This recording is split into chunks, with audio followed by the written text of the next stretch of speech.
Hello friends, welcome to QT study. दोस्तों, interested job aspirants के लिए नई भर्ती का नोटिफिकेशन आया हुआ है इंटेलिजेंस ब्यूरो के अंडर। यहाँ पे आप देख सकते हैं आपके स्क्रीन में जो नोटिफिकेशन दिया हुआ है, intelligence bureau, ministry of home affairs. यहाँ पे देख सकते हैं सिक्योरिटी असिस्टेंट का भर्ती आया हुआ है मोटर ट्रांसपोर्ट के अंडर में। यहाँ पे देख सकते हैं online applications are invited for Indian national for direct recruitment to the post of security assistant in the following subsidiary alliances bureaux, ministry of home affairs, government of India. तो यहाँ पे देख सकते हैं पूरा लिस्ट दिया हुआ है, कितना वैकेंसी निकला हुआ है। यहाँ पे पूरा स्टेट का जो लिस्ट है, स्टेट वाइज वैकेंसी दिया हुआ है, और यहाँ पे कैटेगरी वाइज कौन से कैटेगरी में कितना वैकेंसी आया हुआ है ये टोटल दिया हुआ है। देख सकते हैं स्टेट वाइज आपका स्टेट में कितना वैकेंसी है। टोटल यहाँ पे जो है 219 वैकेंसी है ये आपका अनरिजर्व कैटेगरी में, ठीक है, यूआर में, और 90 जो है ये ओबीसी कैटेगरी में, नॉन क्रीमी लेयर, और 51 जो है ये एसटी के लिए, और 49 एसी के लिए, और 56 जो है इकोनॉमिकली वीकर सेक्शन के लिए।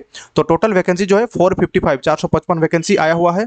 तो देख सकते हैं इसका पूरा टोटल जो डिस्क्रिप्शन देखते हैं, डिस्क्रिप्शन ऑफ पोस्ट। तो यहाँ पे क्लासिफिकेशन में दिया है general central service group C. ये जो पोस्ट है सिक्योरिटी असिस्टेंट, ये ग्रुप सी के अंडर में आता है, नॉन गेजेटेड, नॉन मिनिस्ट्रियल है, ठीक है। तो इसका जो पे स्केल रहेगा लेवल 3 पे स्केल में 21,700 है।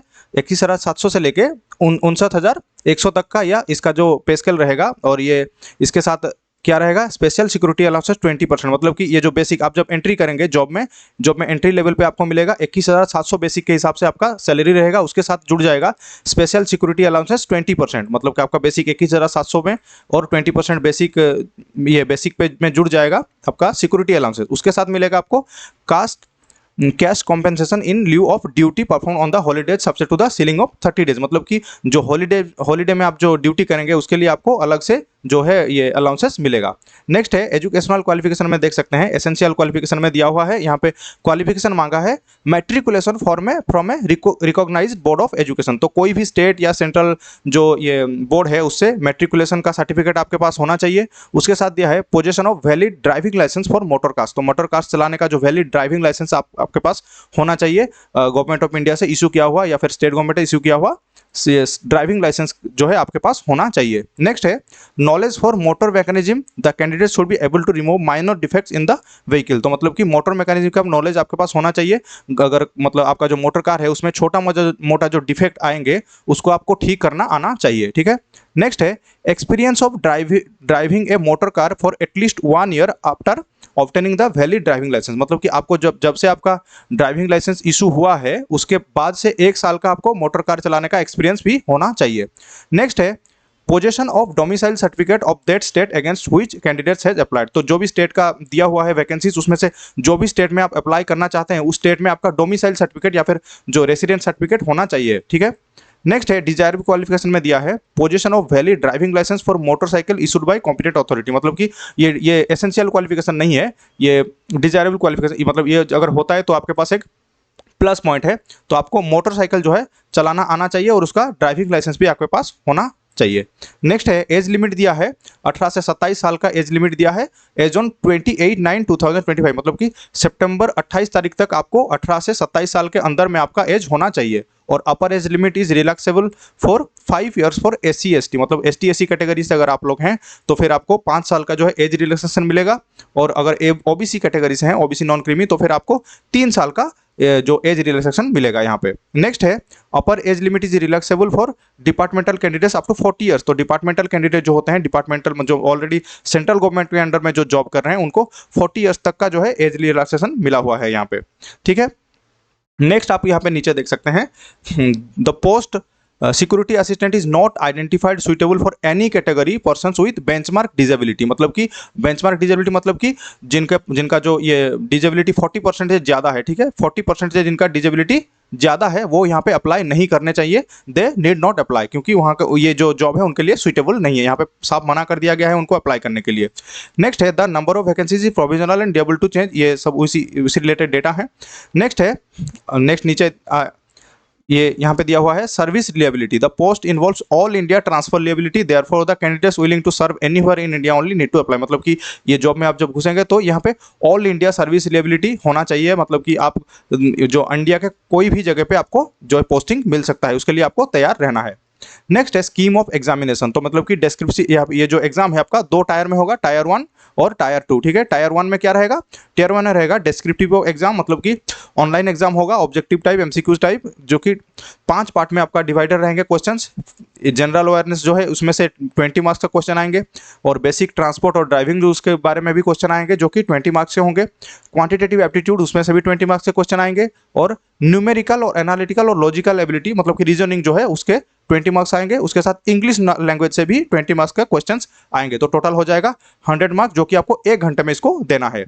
नेक्स्ट है नेगेटिव मार्किंग का भी यहाँ पे है, 1/4 जो है नेगेटिव मार्किंग का भी ये किया गया है, तो हर 4 गलत जो उत्तर के लिए 1 मार्क आपका माइनस हो जाएगा। तो टीयर 2 में क्या होगा, टीयर 2 में हो जाएगा motor mechanism and driving test cum interview, मतलब कि टीयर 2 में जो है आपको कैंडिडेट जो है वो मोटर व्हीकल जो है उसको चलाना, उसको मतलब कि जो इंस्ट्रक्टर होगा उसके इंस्ट्रक्शन के हिसाब से आपको चलाना आना चाहिए, पास करना पड़ेगा। और practical knowledge of the candidates about the vehicle and removal of minor defect, जो छोटा मोटा जो डिफेक्ट होगा वहाँ पे भी आपको हो सकता है कि ठीक करके दिखाना पड़े, और उसका जो है मेंटेनेंस वो सब भी ये जो मोटर व्हीकल है उसका करना पड़ सकता है।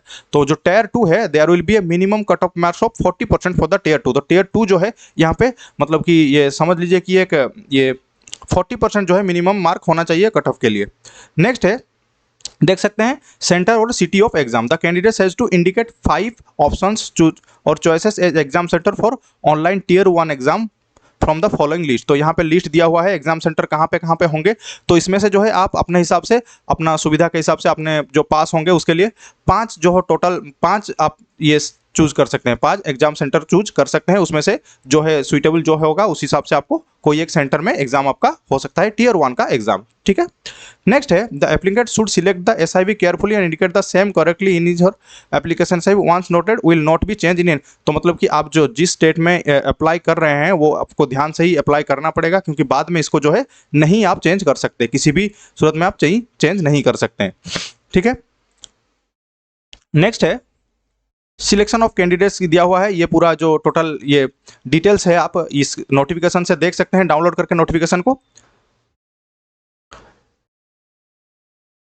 नेक्स्ट आया है सबमिशन ऑफ एप्लीकेशन, यहाँ पे इंपॉर्टेंट डेट सब दिया हुआ है देख सकते हैं। Opening date for online registration of application is, तो मतलब 6 तारीख, मतलब आज से ही इसका जो है इसको अप्लाई करने का डेट स्टार्ट होता है 6/9/2025 आज, तो मतलब कि आप अभी से ही आप इसका जो ऑनलाइन ये वेबसाइट है उसमें जाके इसको अप्लाई कर सकते हैं। और क्लोजिंग डेट दिया है, closing date of submission of application with submission of online application fee through debit credit और नेट बैंकिंग यूपीआई, मतलब कि इसका क्लोजिंग डेट जो है लास्ट डेट अप्लाई करने का जो है 28/9/2025 दिया है, मतलब कि इसी सितंबर महीने के 28 तारीख तक ये आप अप्लाई कर सकते हैं। और इसका जो ऑनलाइन मतलब कि जो फीस रहेगा उसको ऑनलाइन आप पेमेंट कर सकते हैं, डेबिट कार्ड, क्रेडिट कार्ड या फिर नेट बैंकिंग यूपीआई जिसके भी आपको सुविधा हो उसमें से आप ये इसका पेमेंट कर सकते हैं।